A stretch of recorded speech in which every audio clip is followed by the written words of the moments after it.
La clave de los grandes misterios, según Enoch, Abraham, Hermes Trismegisto y Salomón, por Eliphas Levi. La religión dice: creed, y entonces comprenderéis. La ciencia afirma: comprended, y entonces creeréis. Llegará un tiempo en que toda la ciencia cambiará su aspecto. El espíritu, destronado y olvidado por largo tiempo, volverá a ocupar su lugar. Quedará demostrado que las antiguas tradiciones son totalmente ciertas, que todo el paganismo no es más que un sistema de verdades que han sido corrompidas y colocadas fuera de sitio, que basta con purificarlas, por así decirlo, para hacerlas volver a su primitivo lugar, para verlas brillar en todo su esplendor. En una palabra, todas las ideas cambiarán, y desde todos los confines, una multitud de elegidos exclamará al unísono: venid, Señor, venid. ¿Por qué censuráis a los hombres que se elevan ante este majestuoso porvenir y se glorifican de adivinarlo? Jottato de Maistre, Tardes de San Petersburgo. Prefacio. El espíritu humano siente vértigo ante el misterio. El misterio es el abismo que atrae sin cesar nuestra curiosidad inquieta ante sus increíbles profundidades. El más grande misterio del infinito es la existencia de aquel para quien todo carece de misterio. Al comprender el infinito, que es en su esencia incomprensible, él mismo es el misterio infinito y eternamente insondable, es decir, que él es, bajo toda apariencia, ese absurdo por excelencia en el que creía Tertuliano. Necesariamente absurdo, puesto que la razón debe renunciar para siempre a comprenderlo. Necesariamente accesible por creencia, puesto que la ciencia y la razón, lejos de llegar a demostrar que no existe, se ven fatalmente movidas a reafirmar la fe en su existencia y a adorarlo ellas mismas con los ojos cerrados. Siendo este absurdo la fuente infinita de la razón, la luz que eternamente resurge de la eterna tiniebla, la ciencia, esta Babel de la mente, puede doblar y multiplicar sus espirales siempre en ascenso, podrá hacer oscilar la tierra, pero nunca llegará al cielo. Dios es aquello que eternamente estamos aprendiendo a conocer.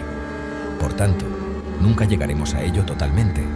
Sin embargo, el dominio del misterio es un campo abierto a las conquistas de la inteligencia. Se puede llegar allí con audacia. Nunca se llegará a reducir su extensión. Tan solo se cambiará de horizonte. Todo saber es el sueño de lo imposible, pero desgraciado de aquel que no osare aprenderlo todo y que no comprenda que para saber alguna cosa es preciso resignarse a estudiar siempre.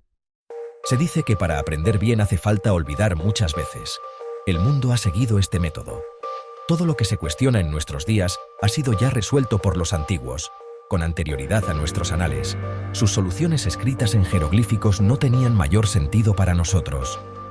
Un hombre ha vuelto a encontrar la clave, ha abierto las necrópolis de la ciencia antigua y ha dado a su siglo todo un mundo de teoremas olvidados, de síntesis sencillas y sublimes como la naturaleza, irradiando siempre de la unidad y multiplicándose como los números, con tan exactas proporciones, que lo conocido demuestra y revela lo desconocido. Comprender esta ciencia es ver a Dios. El autor de este libro, al terminar su obra, creerá haberlo demostrado, pero cuando hayáis visto a Dios, el hierofante os dirá: volveos, y en la sombra que proyectáis en presencia de este sol de las inteligencias, veréis aparecer al diablo, ese negro fantasma que veis cuando vuestra mirada se aparta de Dios, y cuando creéis llenar de nuevo el cielo con vuestra sombra, ya que los vapores de la tierra parecen agrandarla al subir. Conciliar, en un sentido religioso, la ciencia con la revelación y la razón con la fe, demostrar en filosofía los principios absolutos que armonizan todas las antinomias, revelar, en fin, el equilibrio universal de las fuerzas naturales, tal es el triple objetivo de esta obra, que estará, por consiguiente, dividida en 3 partes. Mostraremos así la verdadera religión de tal forma que nadie, sea o no creyente, podrá desconocerla. Ello será lo absoluto en materia de religión. Estableceremos en filosofía los caracteres inmutables de esta verdad, que es en ciencia realidad, en juicio razón y en moral justicia. En fin, haremos conocer las leyes de la naturaleza en virtud de las cuales se mantiene el equilibrio, y mostraremos cuán vanas son las fantasías de nuestra imaginación frente a las fecundas realidades del movimiento y de la vida. Invitaremos también a los grandes poetas del porvenir a rehacer la Divina Comedia, no tanto de acuerdo a los sueños del hombre, sino siguiendo las matemáticas de Dios. misterio de los otros mundos, fuerzas ocultas, extrañas revelaciones, enfermedades misteriosas, facultades excepcionales, espíritus, apariciones, paradojas mágicas, arcanos herméticos. Lo diremos todo y lo explicaremos todo. ¿Quién nos ha dado este poder? No tememos revelarlo a nuestros lectores. Existe un alfabeto oculto y sagrado que los hebreos atribuyen a Enoc, los egipcios a Tot, o a Hermes Trismegisto los griegos a Cadmos y a Palemedes. Este alfabeto, conocido por los pitagóricos, se compone de ideas absolutas expresadas en signos y en números y realiza, mediante sus combinaciones, las matemáticas del pensamiento. Salomón había representado este alfabeto por 72 nombres escritos sobre 36 talismanes y es aquel que los iniciados del Oriente llaman hasta hoy las pequeñas claves o clavículas de Salomón. Estas claves están descritas y su uso explicado en un libro que el dogma tradicional atribuye al patriarca Abraham. Es el Sefer Yetzirah. Y con ayuda del Sefer Yetzirah es posible penetrar el oculto sentido del Zohar, el gran libro dogmático de la Cábala hebrea.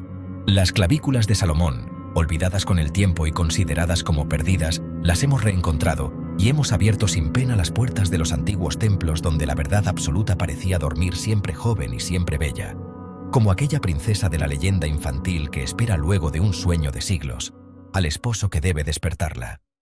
Después de nuestro libro aún habrá misterios, pero más altos y más lejanos en las profundidades infinitas. Esta publicación es una luz o una locura, una mistificación o un monumento. Leed, reflexionad y juzgad. Elifas Levi.